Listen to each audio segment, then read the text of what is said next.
Amables televidentes, en la entrevista de Propuesta Semanal contamos con la participación del amigo y hermano, el ingeniero Osiris de León, geólogo, comunicador y un invitado que con él nos sentimos como que estamos en una conversación y no en una entrevista. Muy buenos días, Osiris.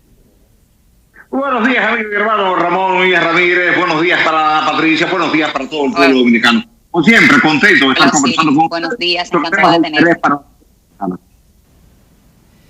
Exactamente, Osiris. Contigo la ventaja es que vamos a hablar de todo. Pero yo quisiera comenzar con la parte minera. Porque yo bien estudié un trabajo en uno de los periódicos sobre la Barrigol, donde decía que si no se le amplía, si no se hacen unos trabajos y el gobierno no aprueba, creo que una presa de cola y una serie de cosas, la vida de la mina terminaría en el 30, pero que si se permiten esas ampliaciones y áreas de exploración o de explotación, podría extenderse hasta el año 44. Yo sé que tú sabes de eso y yo quisiera comenzar con ese tema porque Barrigol es un apoyo presupuestario importante para los gobiernos dominicanos.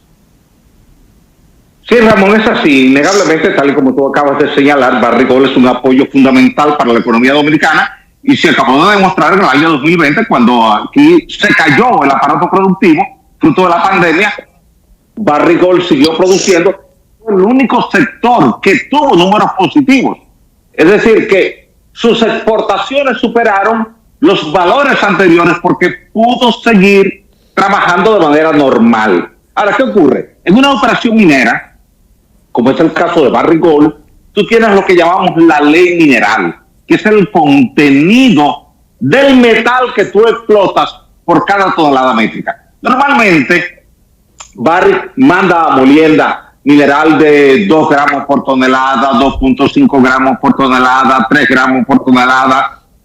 A veces, cuando hay un frente muy rico, puede mandar mineral de 4 o de 5 gramos de oro por tonelada.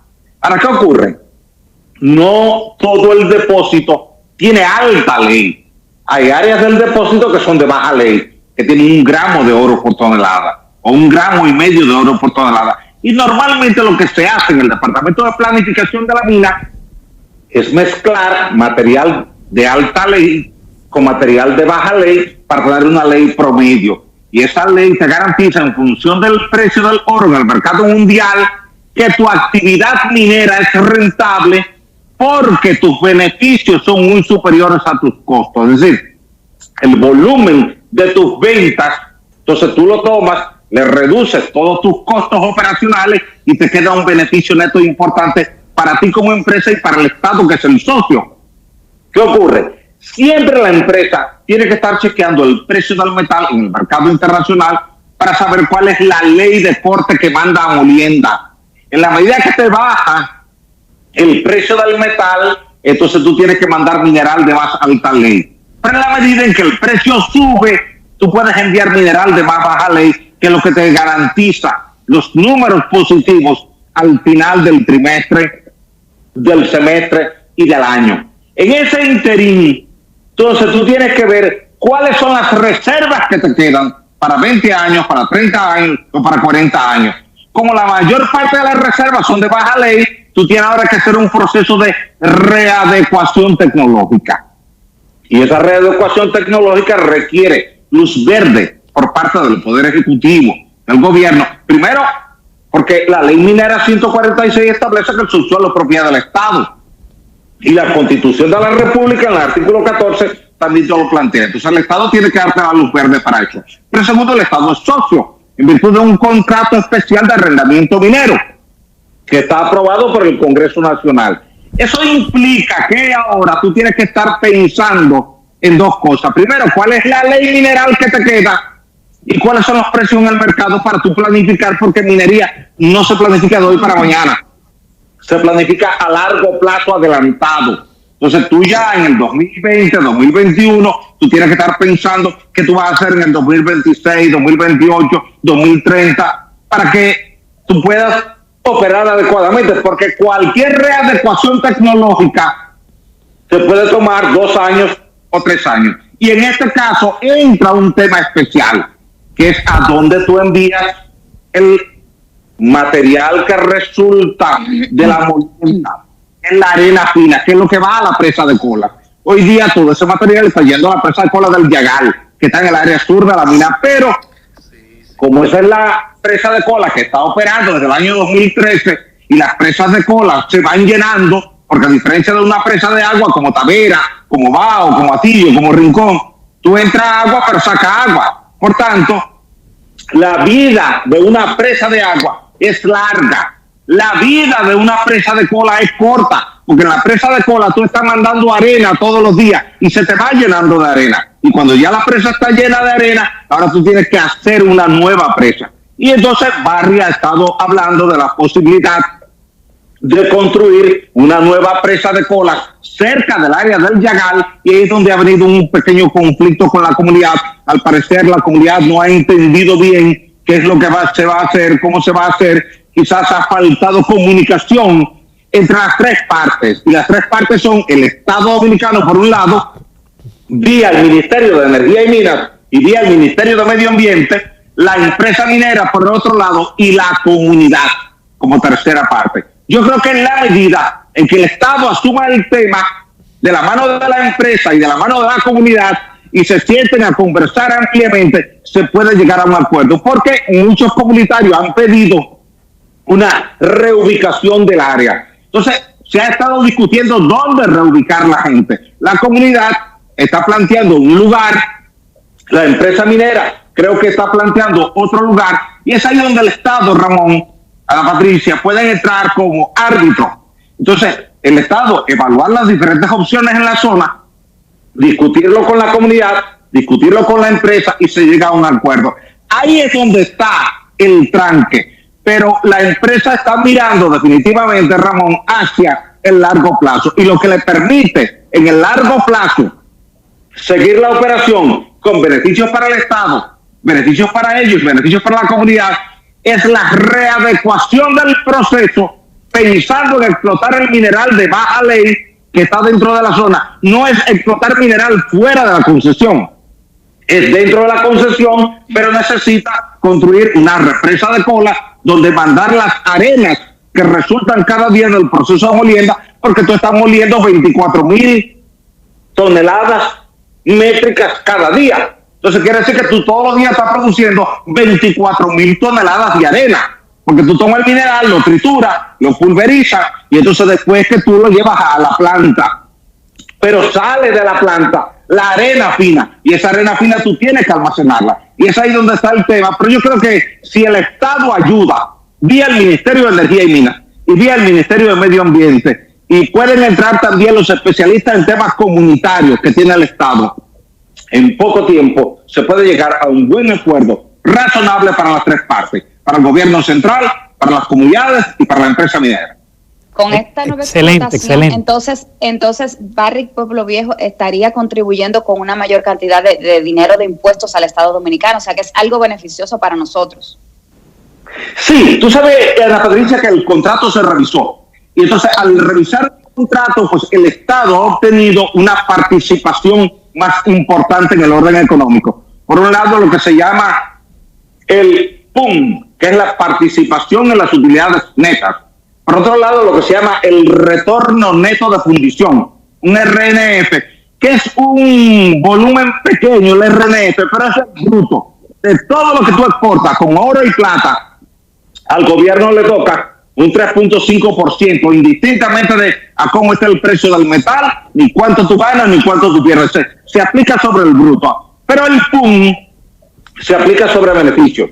Y a eso entonces tú tienes que sumarle algo que se añadió en la última renegociación, que fue un IMA, un impuesto mínimo anual, que se negocia por periodos en función de cómo está el precio del oro en el mercado internacional. Se hace una estimación, una proyección, y en base a eso la empresa adelanta beneficios al Estado, que el Estado lo utiliza para escuelas, para hospitales, para acueductos, para carreteras, para ese tipo de cosas. Entonces, la Dirección General de Impuestos Internos va llevando un control de los costos operacionales y de los beneficios que va recibiendo el Estado. Por tanto, ahí es donde el Estado se ha beneficiado, porque inclusive, ustedes vieron, y así lo expresó el presidente de la República, que cuando planteó al Congreso Nacional el presupuesto de este año 2021, habían unos componentes impositivos que incluía gravar con un impuesto de un 3% todos los gastos internacionales vía tarjetas de crédito. Y como la sociedad no estuvo de acuerdo con ese planteamiento, entonces lo que el gobierno hizo fue conversar con Barrick Gold y conversar con los bancos, y entonces por ahí consiguió los recursos que pretendía conseguir vía esos impuestos. Entonces no se presentó la propuesta de los impuestos finalmente, y todo eso gracias a que tú tienes una operación minera que mueve un gran volumen monetario, y con esos volúmenes monetarios entonces tú puedes cubrir determinados requerimientos en un momento de crisis en tu presupuesto. Y creo que ahí es donde el Estado puede perfectamente fortalecer la operación, porque sabe que no solamente en el presente, se ha hecho en el pasado, y Ramón lo sabe, se hizo en el gobierno de Don Antonio, en el de Jorge Blanco, en el de Balaguer, en el de Hipólito, que cuando el gobierno pues necesita recursos rápidos, puede acudir a esas empresas, y esas empresas le dan un anticipo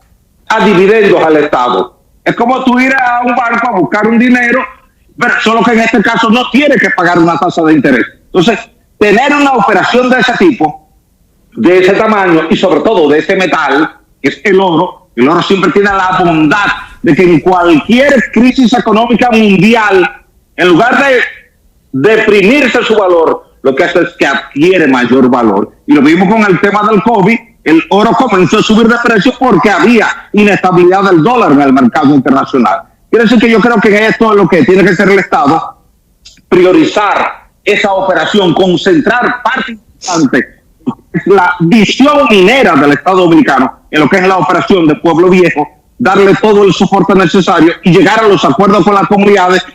Creo que añadir a esto, Ada Patricia, que el Estado pudiera perfectamente segregar una parte de los beneficios para dejarlos directamente a las comunidades que están alrededor, que es lo que te manda la ley ambiental, de destinarle un 5% de los beneficios mineros a las comunidades donde tú remueves la corteza terrestre, para que sea invertido en programas de desarrollo de esas comunidades. Osiris, ¿y tu posición con Loma Miranda? Que también de eso depende el que continúe la Falcon Bridge. Sí, mira, el tema de Loma de Miranda se discutió bastante. Siempre dije que el tema de Loma de Miranda no era un tema nuevo, que eso era un tema muy viejo, que venía de la era de Trujillo, que la concesión minera Quisqueya 1, que va desde Piedra Blanca hasta La Vega, está otorgada por 75 años, a partir del año 1958, y que no se podía superponer un derecho ambiental nuevo sobre un derecho minero viejo, porque eso entonces llevaba al Estado a una litis en los tribunales internacionales, y que el Estado iba a perder esa litis. Y el Estado así lo entendió, y por eso devolvió aquella ley que había sido conocida y aprobada por las cámaras legislativas.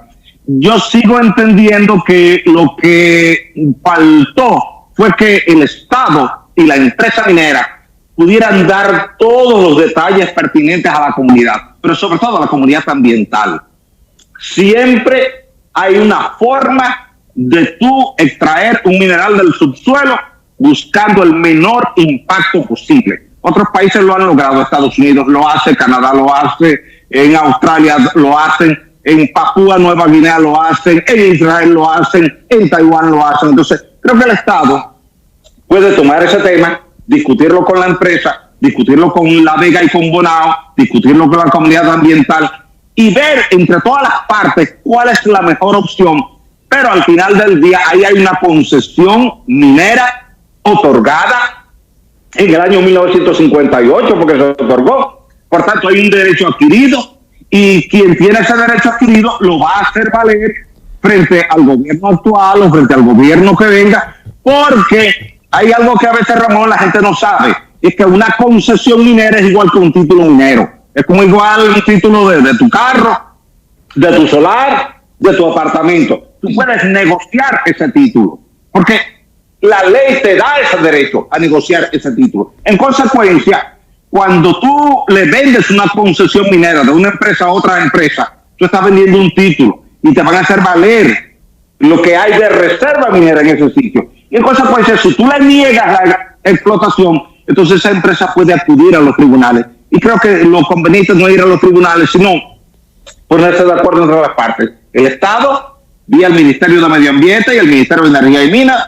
la sociedad, en este caso la provincia de La Vega y la provincia Monseñor Noel, y por tercera parte la comunidad ambiental y los grupos sociales de ambas provincias. Todavía Loma de Miranda tiene una buena cantidad de ferroníquel por explotar, ¿verdad? Alrededor de como un 40%. Así es, no es tanto como un 40%, pero sí te puedo decir que es de los 3 depósitos que ellos tienen actualmente. Cuando tú pones a Loma Caribe, cuando tú pones a Loma Taína y tú pones a Loma Miranda, porque ya Loma Ortega fue cerrada, Loma Miranda es quien tiene los valores más altos de níquel. En consecuencia, ellos sacando el níquel de Miranda, pueden mezclarlo con un níquel de más baja ley de Loma Caribe, de Loma Taína, y entonces eso le permite extender el plazo de operación, pero sobre todo le permite sobrevivir cuando los precios del níquel se caen.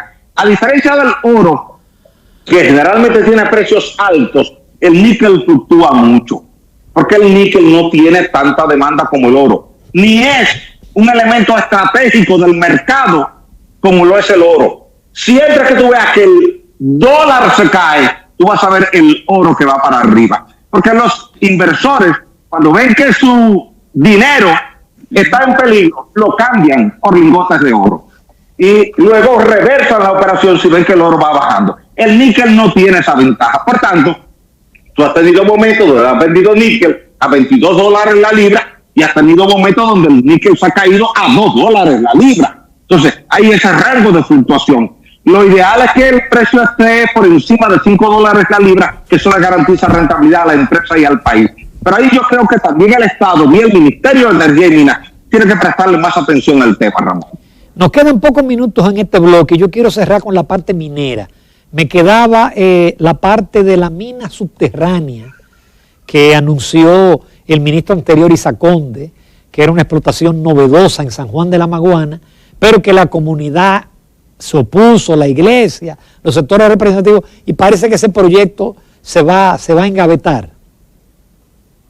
Mira, ese es el proyecto del Romero, de Gold Quest. El proyecto momentáneamente está detenido desde el punto de vista ambiental, porque aunque tenía luz verde desde el punto de vista de la Dirección General de Minería, todo proyecto público o privado, minero, agrícola, turístico, industrial, necesita una licencia ambiental. Y quien otorga la licencia ambiental, conforme al texto de la Ley Ambiental 6400, es el Ministerio de Medio Ambiente y Recursos Naturales. Y el Ministerio no ha emitido la licencia. Ahí se planteó una minería subterránea a unos 250 metros de profundidad en el área norte de San Juan de la Maguana. La gente en principio pensó que se trataba de una minería a cielo abierto, tipo Falcon Breeze en Bonao o tipo Barrick en Pueblo Viejo de Cotuí. En este caso no. En este caso lo que se hace es simplemente un área pequeña de, digamos, de 4 metros cuadrados, 5 metros cuadrados, 6 metros cuadrados, donde tú pones un ascensor y por ahí tú comienzas a bajar el personal que va a trabajar diariamente.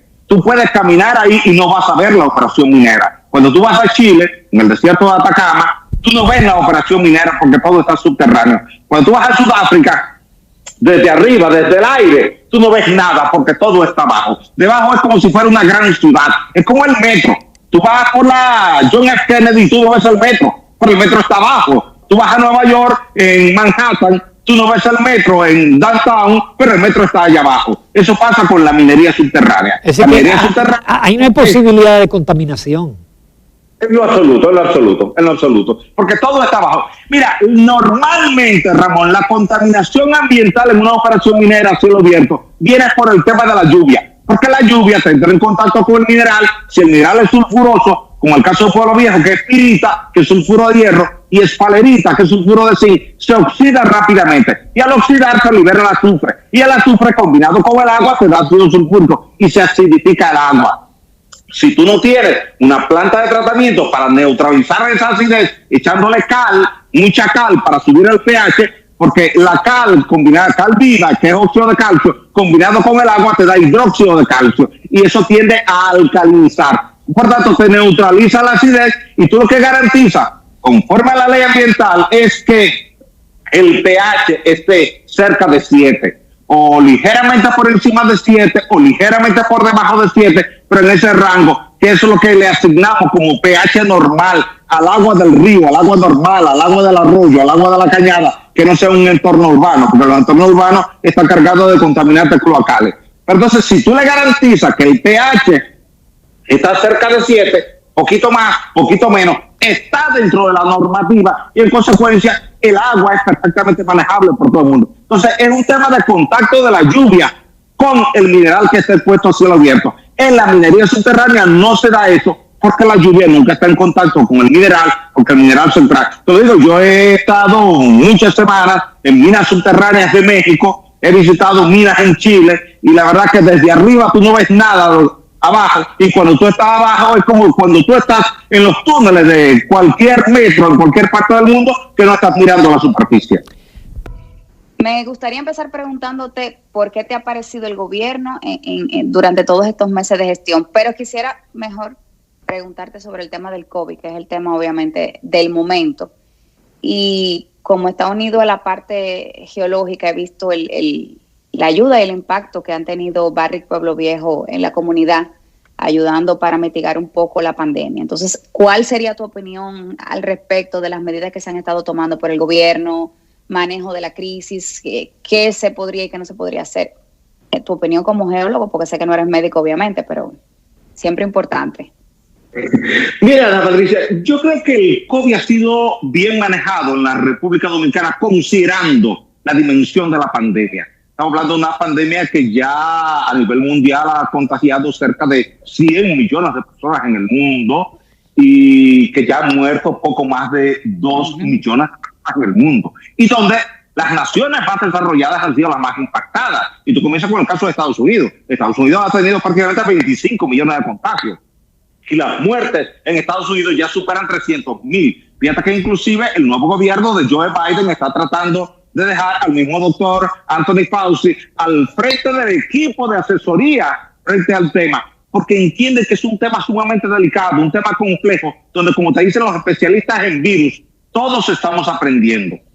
Los médicos están aprendiendo, los políticos están aprendiendo, los comunicadores están aprendiendo, todo el mundo está aprendiendo porque esto no se previó que podía llegar al nivel que llegó. Las medidas restrictivas que se tomaron fueron correctas.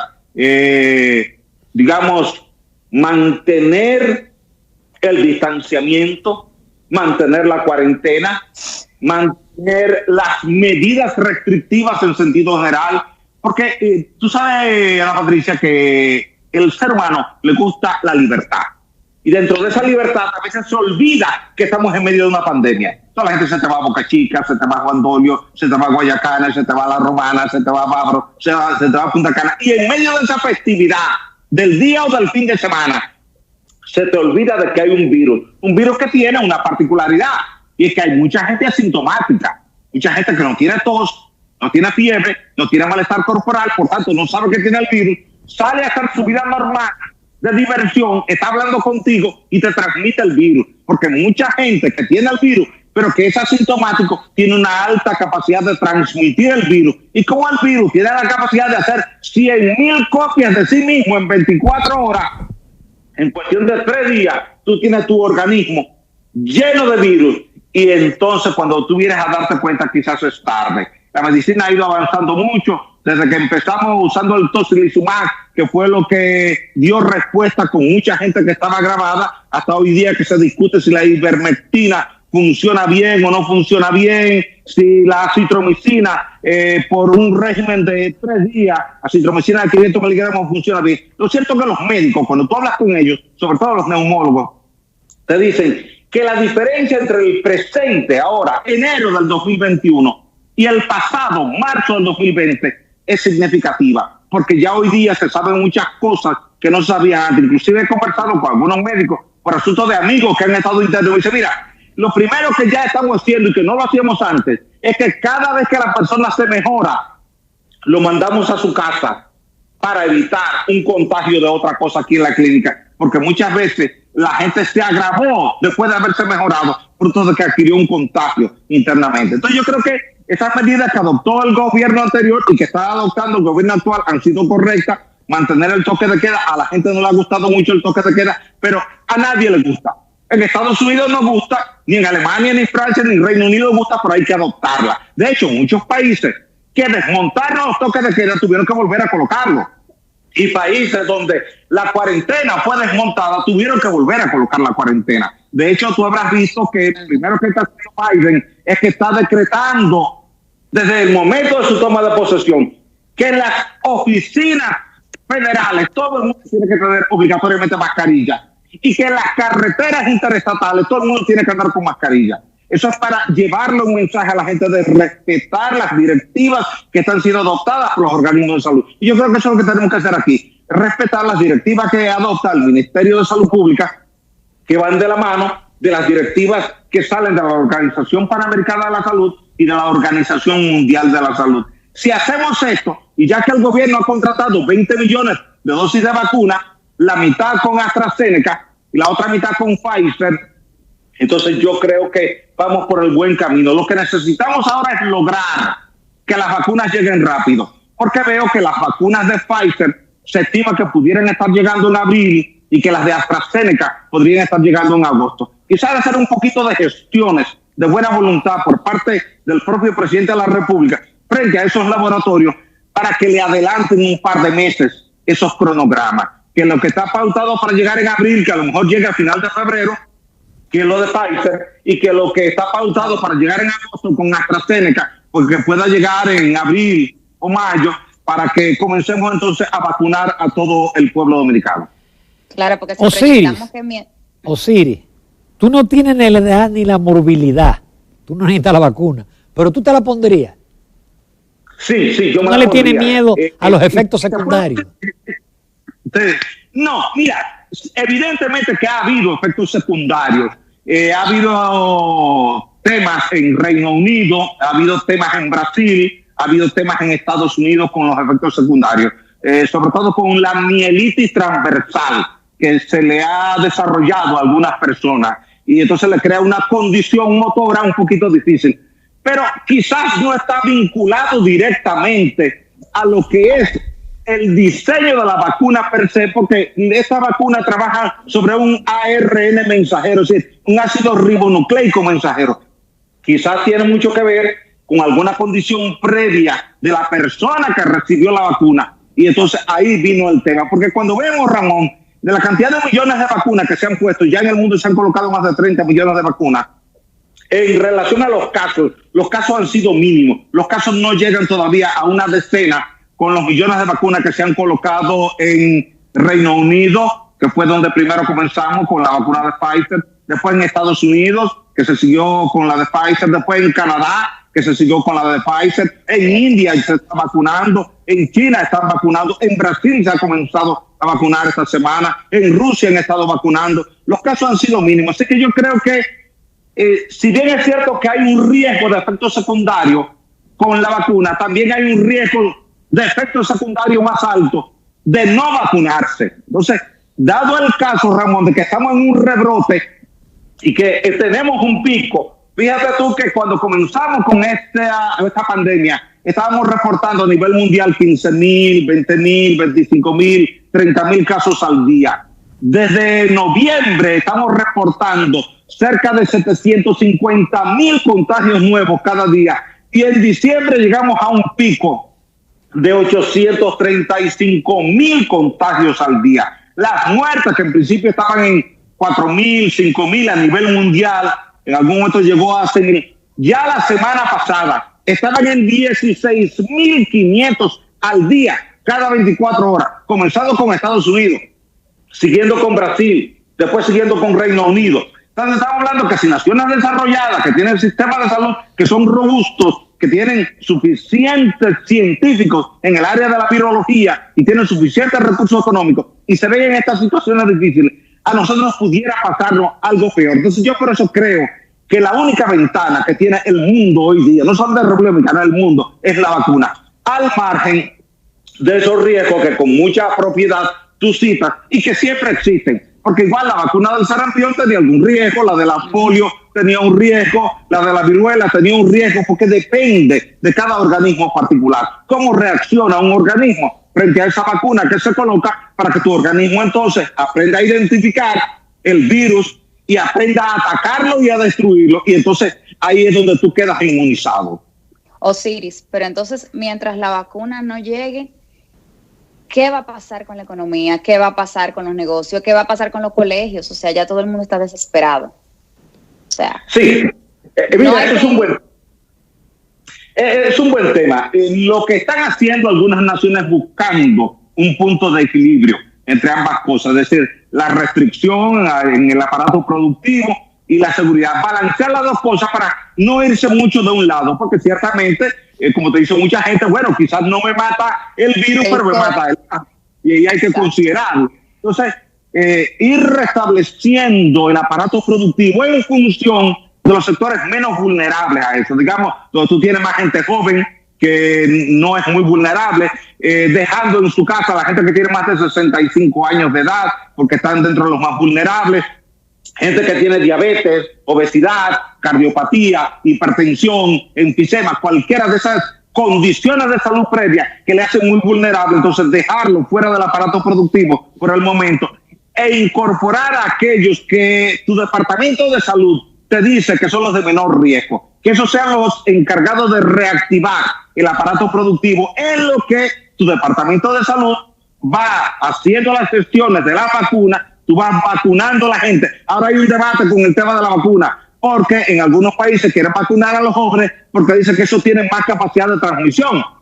La Organización Mundial de la Salud se opone porque dice que no, que entonces le estamos quitando la oportunidad a personas inmunocomprometidas y personas de avanzada edad, que son los que tienen más riesgo de agravarse y de morir. En lo que eso se define, creo que el aparato productivo tenemos que ir reactivándolo, pero reactivándolo de una manera segura que nos garantice a todos que el remedio no vaya a ser peor que la enfermedad. Pero la escuela, Ana Patricia, tiene que mantenerse todavía a distancia. Se ha intentado abrir escuelas en algunos países, en algunos casos ha habido que cerrarla apenas 24 horas después de haber abierto, en otros 3, 4, 5 días después de abrir. Estados Unidos lo ensayó el pasado año y a la semana tuvo que cerrar porque había decenas y decenas de profesores contagiados, y entonces esto estaba multiplicando los contagios y se decidió hacer lo posible para garantizar la educación a distancia, que es lo que se está haciendo aquí en la República Dominicana. Qué pena no tener más tiempo, porque la ventaja de Osiris, que como comunicador uno aborda cualquier tema, no abordamos el tema político, pero ya tendremos tiempo. Yo te agradezco muchísimo tu participación y como siempre, muy pronto te volveré a invitar al Telematutino 11. Gracias, Osiris. Gracias, Ramón, gracias, Patricia, gracias al pueblo dominicano. Bendiciones para todos. Gracias.